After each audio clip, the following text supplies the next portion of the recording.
Hey guys, so today what we're going to do is take a look at support and resistance and start to give some frameworks and some concepts that can be baked into your trading to make sure that you're taking higher probability trades and setups that are going to lead to profitability. So we're just going to start with what specifically is support and resistance. And it's very basic. It's areas on the chart where you expect a reaction in price that you can trade. So where are the areas that actually you need to care about and zone into to actually expect that reaction to take higher probability trades? If you can bake this in, it's going to make you a way more profitable trader. And those common areas of support are fairly easy to understand once you know what to look for. So a lot of the trades that I take, I'm trading from either old lows or highs on higher time frames. Or probably on higher time frames as well, but executing on lower time frames from order blocks, breaker blocks, fair value gaps, swing points. So these are the types of things that I'm looking for on the chart where I'm expecting a reaction, either bullish or bearish, that I can actually trade. And what we're going to do today is look at what those look like in isolation, maybe on one time frame, and how to then spot them on higher time frames to then pick higher time frame trades that you can execute on lower time frames. And if you can get this right, it can be very effective. And we're looking at probably like the 12 hours our execution time frame, and the monthly, 2 weekly, weekly as our higher time frame, where we're actually starting to sort of look at higher time frame objectives of price and where we're going to actually take our trades from. But this can be applied across time frames. Like if you want to do day trading or even scalping at much lower time frames, it's the exact same methodology. So to get into it very quickly, what I want to show you essentially is what makes up almost like a price leg or an order flow leg, whatever you want to call it. Maybe we'll just look at this piece of price action right here. So what you can see is that as price is making its downtrend here, it is respecting this bearish order flow or these price legs, and you can see that very clearly if I just close that out. I'm just going to zoom out slightly so you can see down, up, down, up, down, up, until what happens, we close through this high, and then there is a slight retracement, and then price is moving in an uptrend. So before we get into support and resistance, I want to just make it very clear what I'm looking for in terms of price legs and what makes up a price leg as it's defined here. So we just take the price action here, for example, that causes this price action, actually to this point here. So what happens here that causes what happens here? You have your swing point. So at the base of the price action, there is a swing point. You then have an order block. So I'm just going to mark this as 12-hour supply, as it's a supply zone. I'm just going to make this really obvious.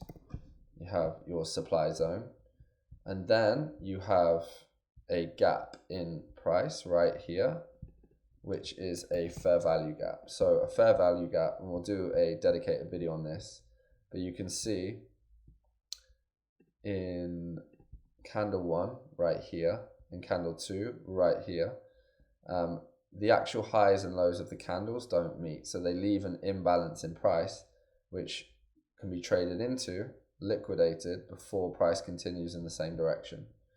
So that is a fair value gap. And then you have ultimately the next swing point, which is the high of the price leg.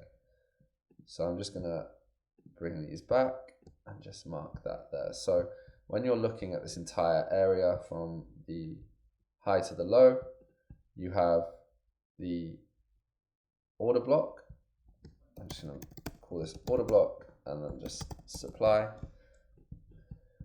and then you have your fair value gap, and then you have the corresponding swing points. And this trades through the bullish price action here, which creates a fair value area. So this whole area is where price traded, fair value was transacted, and price ultimately traded in the opposite direction to continue lower. So you can call that a break of structure, whatever you might want to call it, but essentially they're the corresponding components of a price leg. So just to take them away very quickly, and then what we'll do is just mark this. You have the order block, so 12-hour order block, and then what happens? Price creates another price leg. So you get a new 12-hour order block right here. And then just to be very explicit with it, there's your new order block. Then you have, again, fair value gap. And not every price leg is going to have a fair value gap. As you can see, this one down here doesn't. And you can argue the merits of price legs having and not having fair value gaps. But just sort of running through the reality. So there's your fair value gap. And then the swing point would be here. And then in this case here. And then what happens? You get another continuation lower. So we're just going to take these off just to make sure everything is clean. So you've got order block, and then you get another order block right here. 12-hour order block. And then eventually no fair value gap is created. Price trades through the order block right here, and it creates a breaker block. So this was a bearish order block that got disrespected. So if we come back here, we've got order blocks, fair value gaps, swing points, then we have breaker blocks. So breaker blocks are where a price that gets traded through, and then old supply or demand is then used for that extension higher. And that's exactly what happens here. You see in this new price leg here, you have the order block, which is right there. Then you have the fair value gap right there. But price doesn't retrace into it. It doesn't do this, retrace and then go higher. It just goes higher. Why is that? Because price traded through this order block, and this acted as the support for price to extend higher. Okay, so I wanted to cover that in detail before we actually talk about how you'd implement this and when is and when isn't a good time to trade. Because if this is the case on this time frame, then it's the case on every single time frame.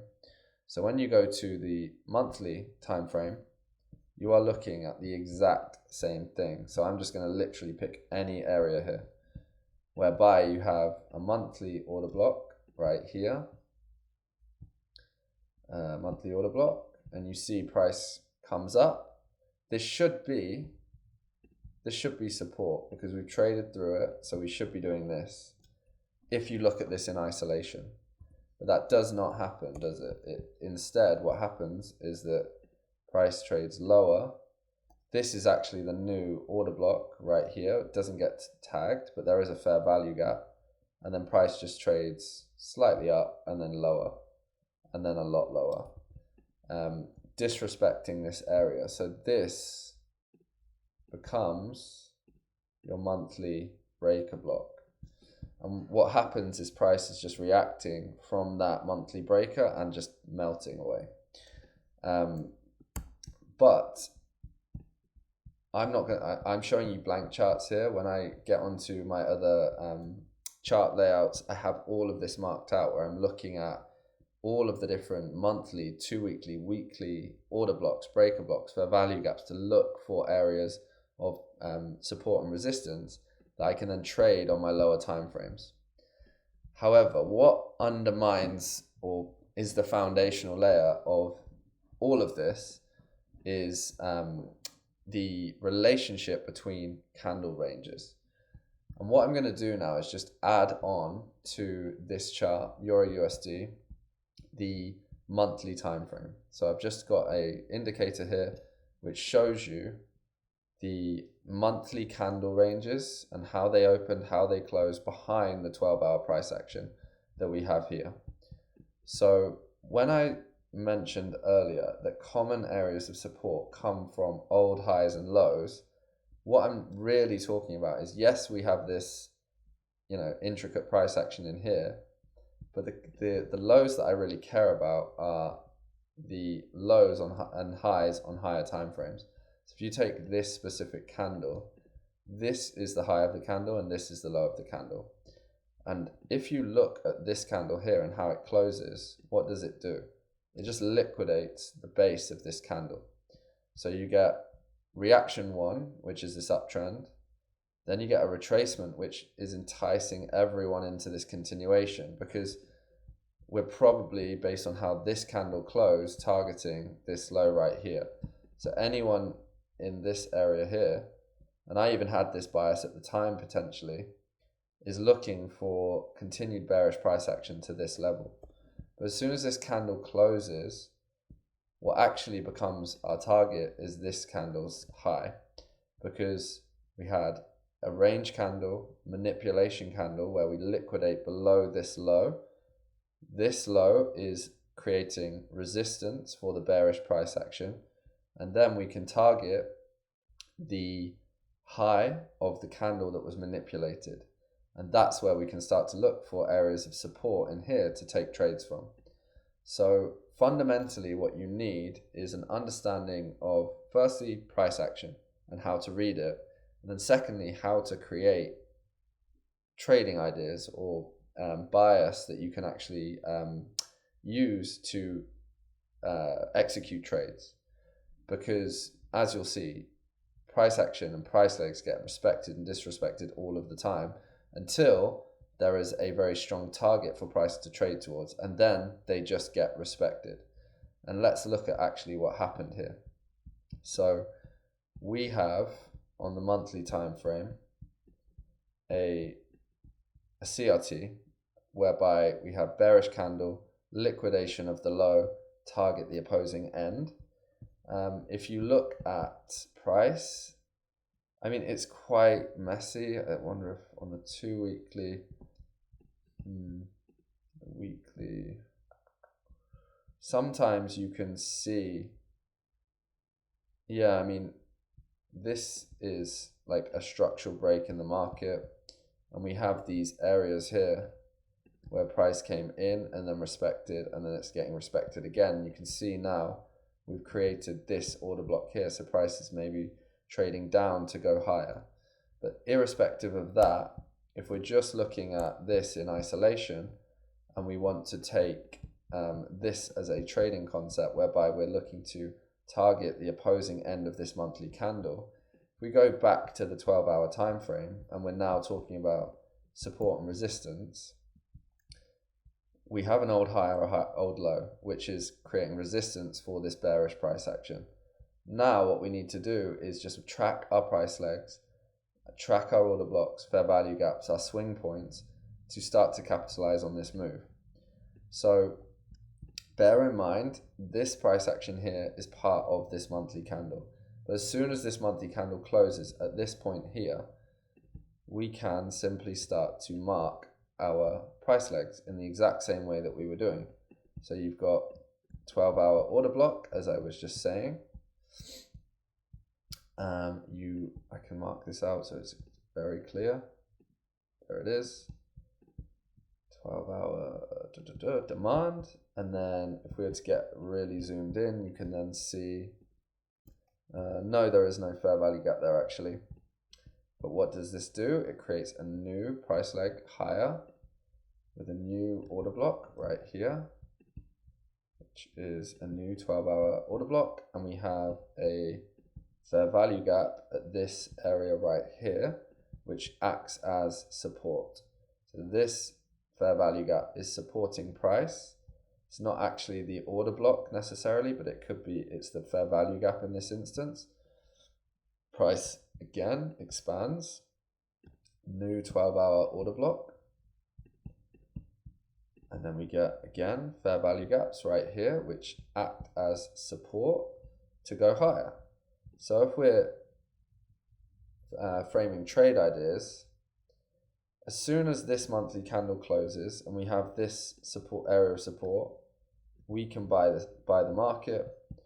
We have our target because we've liquidated this candle, so we're targeting the opposing end of the range. And as a swing position, that's a 3.81 R trade, and that plays out in just over half a month. So that's trade one. As soon as we get this extension through, we can then place, maybe from this fair value gap, a second trade. And if you just want to be super conservative and just cover the low, you can do that again, 2.48 R trade.